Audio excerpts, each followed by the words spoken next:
नमस्कार दोस्तों। उम्मीद है आप सभी स्वस्थ होंगे, अच्छे होंगे। आज बिहार विधानसभा चुनाव के दूसरे चरण के लिए मतदान 94 सीटों पर चल रहा है, जो 17 ज़िले की 94 सीटें हैं।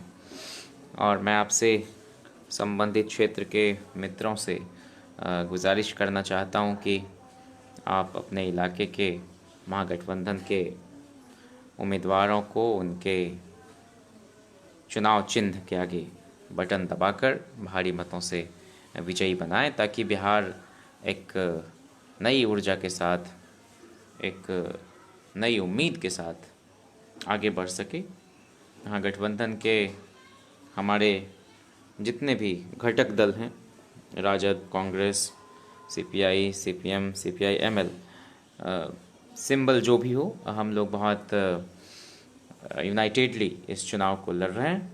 और हमें पूरी उम्मीद है कि जनता का जो समर्थन हमें पहले चरण में मिला है, वही इस दूसरे फेज़ में भी वही आशीर्वाद हमारे गठबंधन को मिलेगा। और तेजस्वी जी के नेतृत्व में एक दूरदर्शी सरकार, एक संवैधानिक मूल्यों में यकीन रखने वाली सरकार बिहार को मिलेगी। और ये जो 5 घटक दल हैं, इनमें सबका ट्रैक रिकॉर्ड है कि किसी भी दल ने कभी भी सांप्रदायिक शक्तियों के साथ या सामाजिक न्याय विरोधी शक्तियों के साथ या वेलफेयर स्टेट को कुचलने वाली शक्तियों के साथ हाथ नहीं मिलाया। ये वैसी ताकतें हैं जो बहुत सेक्युलर हैं, बहुत सोशल जस्टिस और इकोनॉमिक जस्टिस की हिमायती रही हैं। सामाजिक न्याय, आर्थिक न्याय, इवन क्लाइमेट जस्टिस को लेकर ये सभी दल काफ़ी संजीदे ढंग से सोचते रहे हैं, उस पर काम करते रहे हैं। इसलिए आप इस बार अगर आप इस महागठबंधन को अपना सहयोग और समर्थन देते हैं, तो जो सरकार बनेगी वो 5 साल तक चलेगी, उसका अपहरण नहीं होगा नागपुर के द्वारा। तो ये जो 17 ज़िले हैं, आपको एक बार मैं बताऊं कि हरसिद्धि से हमारे उम्मीदवार हैं कुमार नागेंद्र राम बिहारी जी, इनको आप जिताइए। केसरिया से संतोष कुशवाहा जी हैं। कल्याणपुर से मनोज यादव जी हैं। मधुबन से मदन प्रसाद शाह जी हैं। शिवहर से चेतन आनंद सिंह जी हैं, लवली आनंद के पुत्र हैं। सीतामढ़ी से सुनील कुमार कुशवाहा जी हैं। रुन्नी सैदपुर से मंगीता देवी जी हैं। बेलसंड से मंगीता देवी जी पिछली बार भी लड़ी और जीती। बेलसंड से संजय कुमार गुप्ता जी हैं। मधुबनी से समीर कुमार महासेठ जी हैं, ये भी विधायक हैं। राजनगर सुरक्षित सीट से राम अवतार पासवान जी हैं। साहेबगंज से रामविचार राय जी हैं। बैकुंठपुर से प्रेम शंकर प्रसाद जी हैं। बरौली से रियाजुल हक राजू जी हैं। आपको गौड़ा बौराम से अफजल अली खान जी हैं। अलीनगर से विनोद मिश्रा जी हैं। दरभंगा ग्रामीण से ललित कुमार यादव जी हैं, जो पार्टी के मुख्य सचेतक भी हैं, विधानसभा में कई बार से जीतते रहे हैं। मीनापुर से राजीव कुमार जी हैं। कांटी से इसराइल मंसूरी जी हैं। आपको बलराज से नंद कुमार राय जी हैं। हथुआ से राजेश कुमार कुशवाहा जी हैं। सिवान सदर से अवध बिहारी चौधरी जी हैं। रघुनाथपुर से हरिशंकर यादव जी हैं। बड़हरिया से बच्चा पांडे जी हैं। गोरियाकोठी से नूतन वर्मा जी हैं, मुन्ना वर्मा जी की धर्मपत्नी हैं। एकमा से श्रीकांत यादव जी हैं। बनियापुर से केदारनाथ सिंह जी हैं। तरैया से सिपाही लाल महतो जी हैं। मढ़ौरा से जितेंद्र राय जी हैं, पहले भी विधायक रहे हैं 2 बार। छपरा से रणधीर सिंह जी हैं, ये भी 14 के बाई इलेक्शन में जीते थे और पिछली दफ़े लोकसभा प्रत्याशी भी थे महाराजगंज से। गड़खा सुरक्षित सीट से सुरेंद्र राम जी हैं। अमनौर से सुनील राय जी हैं। परसा से छोटे लाल राय जी हैं। सोनपुर से रामानुज प्रसाद जी हैं, बहुत विद्वान आदमी हैं और पार्टी के प्रवक्ता भी हैं। हाजीपुर से देव कुमार चौरसिया जी हैं। राघोपुर से जैसा आप सब जानते हैं कि राघोपुर की जनता सिर्फ विधायक नहीं चुनती है, बल्कि बिहार को मुख्यमंत्री और उप मुख्यमंत्री भी देती है। तो बिहार के बहुत प्रज्ञावान, क्षमतावान, ऊर्जावान और महागठबंधन के बहुत सहज स्वीकार्य नेता भाई तेजस्वी जी वहाँ से चुनाव लड़ रहे हैं, इनको भारी मतों से जिताइए। लोकतंत्र जनतंत्र की जननी वैशाली का वो इलाका है। वहाँ से राबड़ी जी भी उस इलाके की नुमाइंदगी करती रही हैं। सोनपुर लालू जी भी वहाँ से प्रतिनिधित्व करते रहे। महनार से वीणा सिंह जी हैं। उजियारपुर से आलोक मेहता जी हैं जो पार्टी के प्रधान महासचिव भी हैं और पूर्व मंत्री हैं। समस्तीपुर से सांसद भी रहे हैं। मोहिद्दीनगर से एजिया यादव जी हैं, पिछली दफ़े भी ये जीती थी।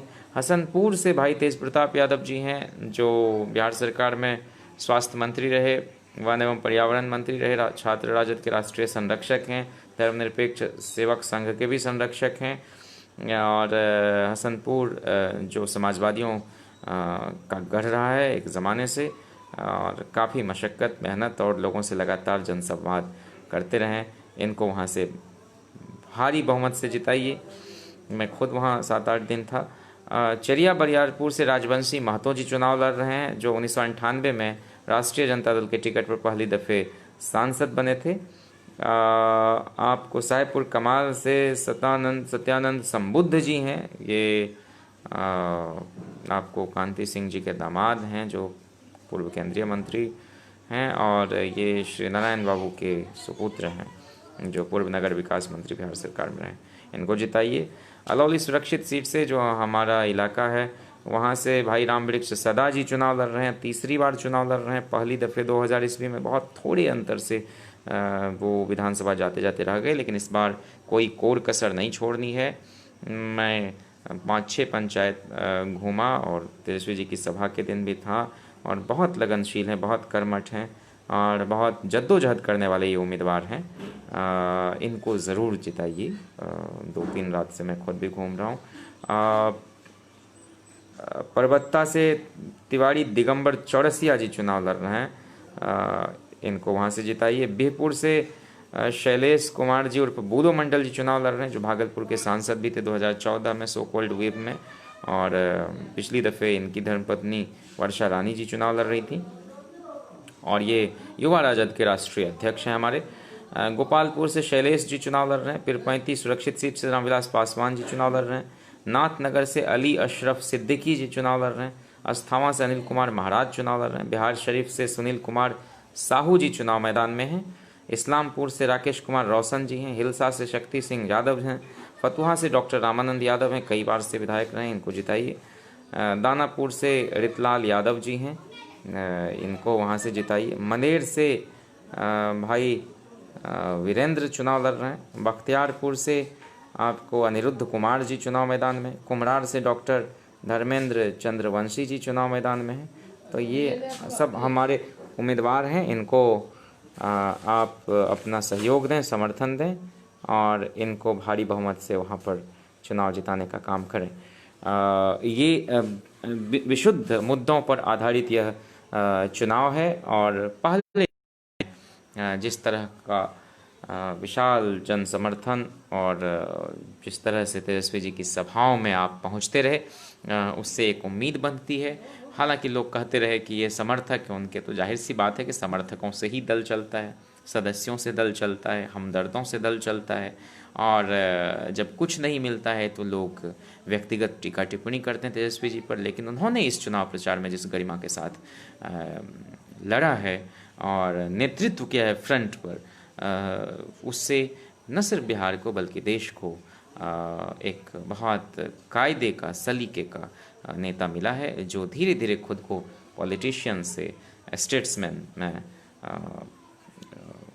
परिवर्तित कर रहे हैं, उस दिशा में काम कर रहे हैं, जनता के मुद्दों को बहुत संजीदे तरीके से उठाते रहे हैं, और पिछले 5 साल में उन्होंने खुद को साबित किया है और अपनी एक विशिष्ट और अलग पहचान कायम की है, जिससे हर वर्ग के लोग बहुत खुश हैं।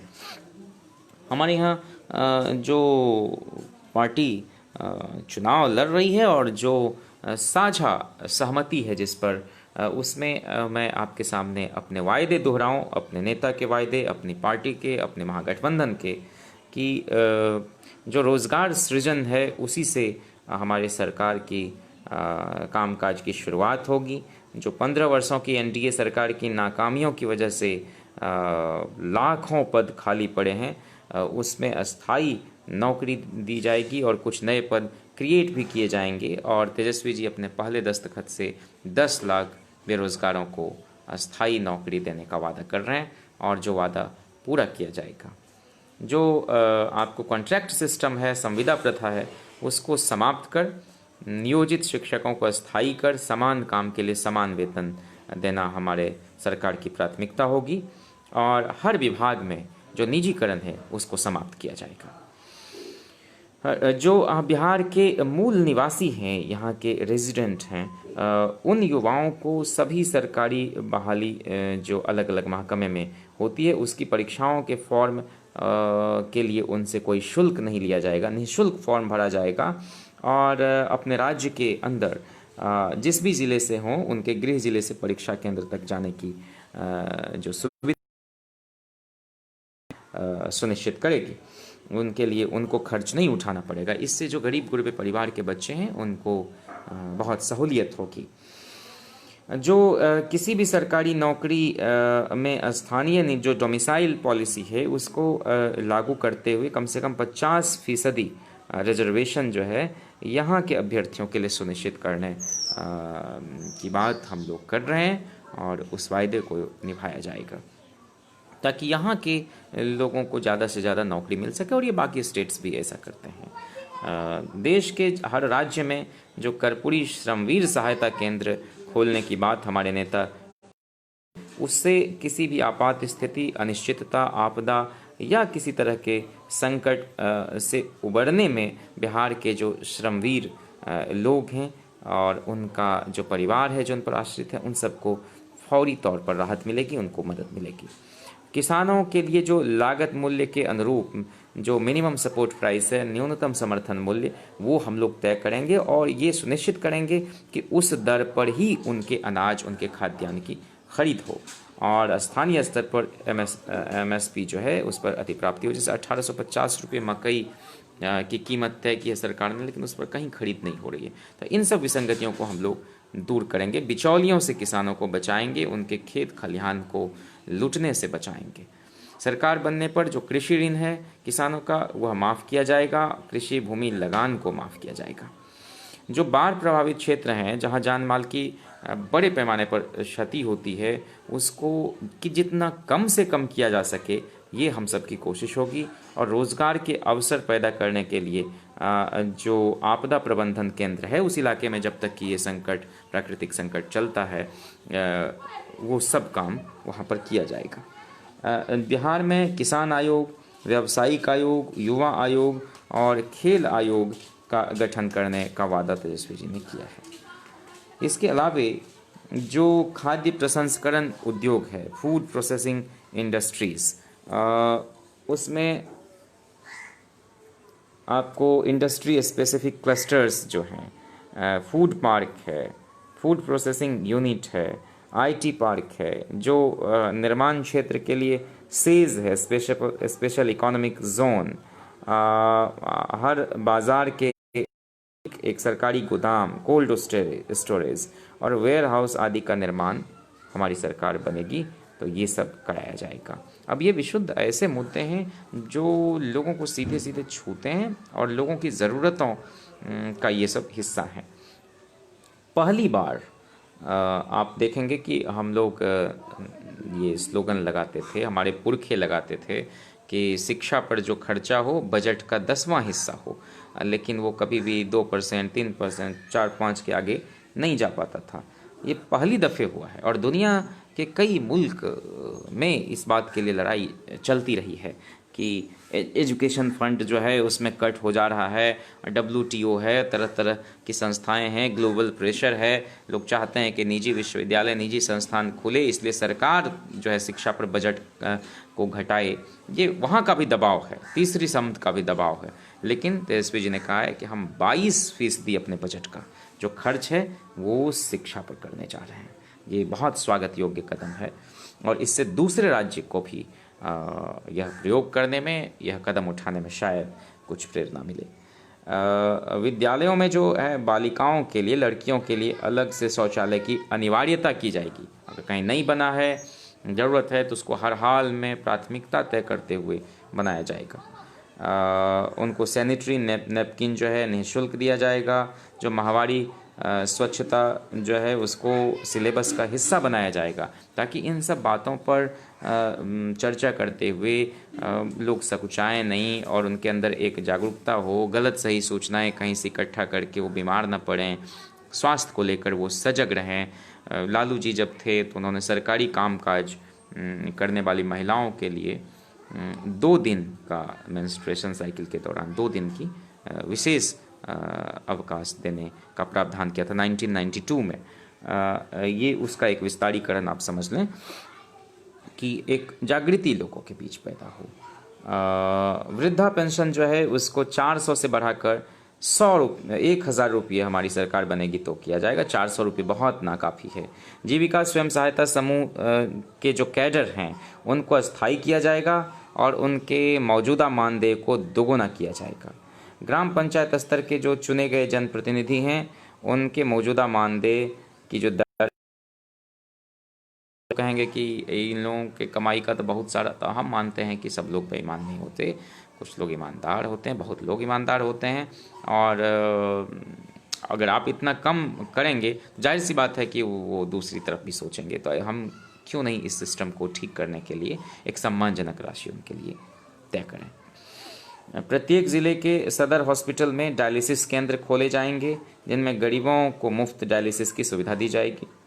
सभी कमिश्नरी में सुपर स्पेशलिटी हॉस्पिटल का निर्माण किया जाएगा। पुलिस महकमे का मॉडर्नाइजेशन और जो ज़रूरी उसमें रिफॉर्म हो सकते हैं उसके लिए कदम उठाए जाएंगे। पुलिस जो है पीपल्स फ्रेंडली हो, वो जनता के साथ उनका एक सहयोगात्मक रवैया हो, उनको देख के आदमी खौफ ना खाए, सज्जन आदमी तो कम से कम नहीं। तो ये इस दिशा में काम किया जाएगा।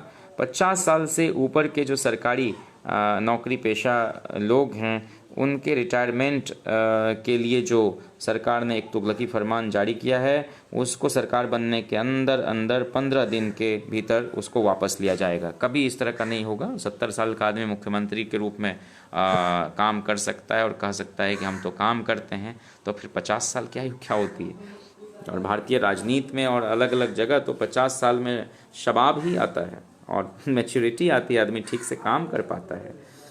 बहरहाल अपने सूबे में जो विश्व स्तरीय खेल विश्वविद्यालय खोलने का वादा है तेजस्वी जी का, वो हर हाल में पूरा होगा। वो खुद भी स्पोर्ट्समैन हैं और हर देसी खेल को बढ़ावा दिया जाएगा। कबड्डी है, तैराकी है, तीरंदाजी है, घुड़सवारी है, पहलवानी है।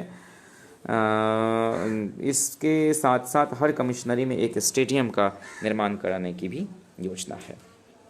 जो आपको साहित्यिक लोग हैं, साहित्य से जुड़े हुए हैं, कला के क्षेत्र से जुड़े हुए हैं, जर्नलिज्म के फील्ड से जुड़े हुए हैं, उनको जो भी सहूलियत दी जा सकती है, उनके प्रोडक्शन में सहयोग किया जा सकता है, उनके लेखन के लिए कोई सहयोग राशि दी जा सकती है।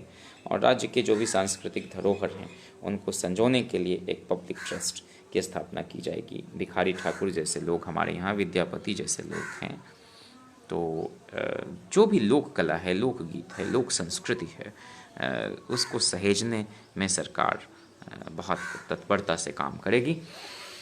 और कल ही जो युवा संवाद, नौकरी संवाद में तेजस्वी जी ने ऐलान किया है कि जो राष्ट्र कवि दिनकर हैं उनकी धरती बेगूसराय पर उनके नाम से एक विश्वविद्यालय खोला जाएगा जो बहुत स्तरीय होगा। और मिथिलांचल में जननायक कर्पूरी ठाकुर जी के नाम पर एक यूनिवर्सिटी खोलने का वायदा उन्होंने किया है। ये बहुत स्वागत योग्य कदम है।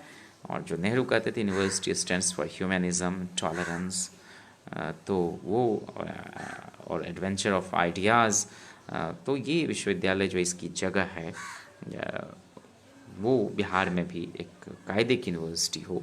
और मैं तो अक्सर दोहराता रहता हूँ और बोलता रहा हूँ, पटना वेटनरी कॉलेज के ग्राउंड में भी जब बेरोज़गारी हटाओ यात्रा की शुरुआत हुई कि हमारी सरकार पहला काम जो करेगी और जिसके लिए हम सब लोग प्रयासरत होंगे वो ये कि 7 यूनिवर्सिटी लालू जी ने खोली, तो कुछ यूनिवर्सिटी तेजस्वी जी खोलें और JNU के स्टैंडर्ड की यूनिवर्सिटी हो। BHU, Hyderabad university, Jamia, AMU, जिसका अपना एक मेयार है और जिसकी मिसाल दी जाए, जहाँ शोध कार्य अच्छे से हो सकें, जहाँ का लैब विश्वस्तरीय हो। तो मुझे बेहद खुशी है कि उन्होंने कल ही यह घोषणा की है कि 2 यूनिवर्सिटी, एक दिनकर के नाम पर और एक कर्पूरी जी के नाम पर, वो बिहार में खोला जाएगा। तो आप दोस्तों से यही गुजारिश की, महागठबंधन के जो हमारे 17 ज़िले के 94 प्रत्याशी हैं, उन सबको बहुत स्नेह समर्थन की ज़रूरत है आपकी। और आज इस दूसरे चरण के चुनाव के दौरान आप सब लोग बड़े पैमाने पर मतदान करेंगे और उन सबको विजयी बनाकर बिहार में एक स्वच्छ, एक सामाजिक न्याय की, आर्थिक न्याय की, एक धर्मनिरपेक्ष सरकार, एक स्थायी सरकार देने में आप हमारी मदद करेंगे, और जो 5 साल तक चलेगी, जो जनता के हितों के लिए काम करेगी और हमेशा न्यायपरक ढंग से न्याय की बात करेगी। किसी के साथ कोई अन्याय नहीं होने दिया जाएगा, सबको साथ लेकर चला जाएगा।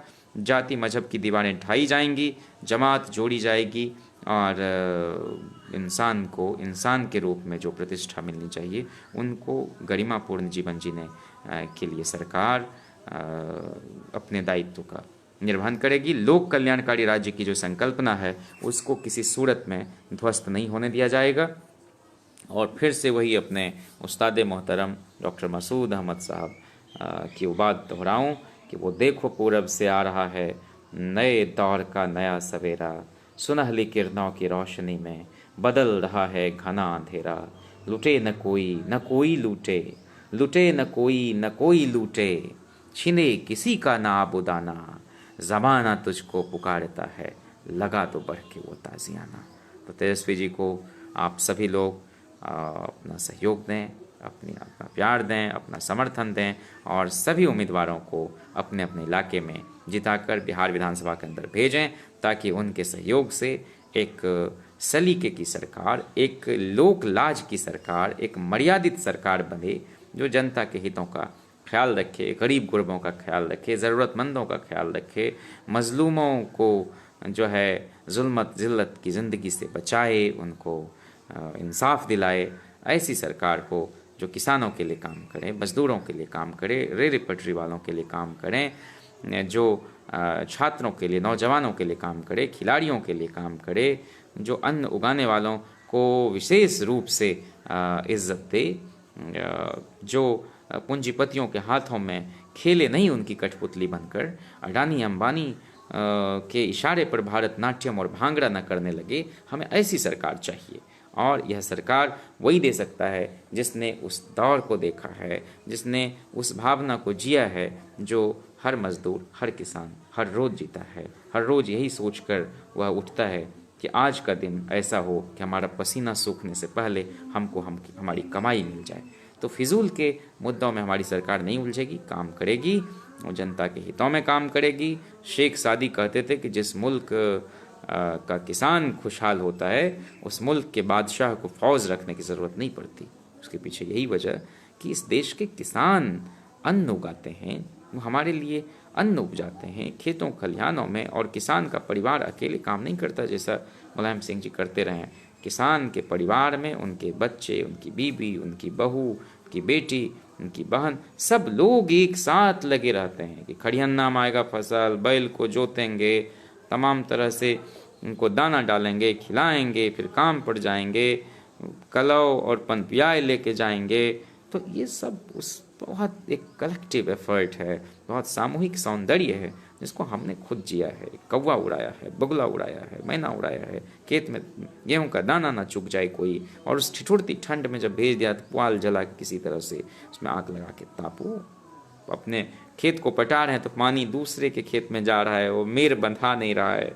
तो वो जो एक दौर था, वो अपना दौर था, और हम समझते हैं कि जिसको किसानी का दर्द पता है, वो इस देश के साथ खिलवाड़ नहीं कर सकता, वो इस देश के साथ गद्दारी नहीं कर सकता। और इसीलिए चरण सिंह जी कहते थे कि किसान की एक आंख खेत की मेर पर होनी चाहिए और दूसरी आंख दिल्ली, चंडीगढ़, लखनऊ और पटना पर होनी चाहिए। बिहार के किसानों की एक आंख आज पटना पर है, उनकी नज़र पटना पर है, और इसीलिए वो तेजस्वी जी को जिताने के लिए हर संभव प्रयास करेंगे ताकि उनको एक बहुत शालीन, बहुत विनम्र, बहुत लोक व्यवहार का धनी मुख्यमंत्री बने जो उनके दुख दर्द में बराबर शरीक हो सके। इसी उम्मीद व यकीन के साथ कि आप सब लोग बहुत सूझबूझ और विवेक और बुद्धि के साथ इस दूसरे चरण के चुनाव में अपने बहुमूल्य वोट का प्रयोग करेंगे। बहुत शुक्रिया। इनकलाब जिंदाबाद, सामाजिक न्याय जिंदाबाद, आर्थिक न्याय जिंदाबाद, धर्मनिरपेक्षता जिंदाबाद, भारत का संविधान जिंदाबाद, भारत की जनता जिंदाबाद, बिहार की महान जनता को मेरा बहुत बहुत सलाम। शुक्रिया।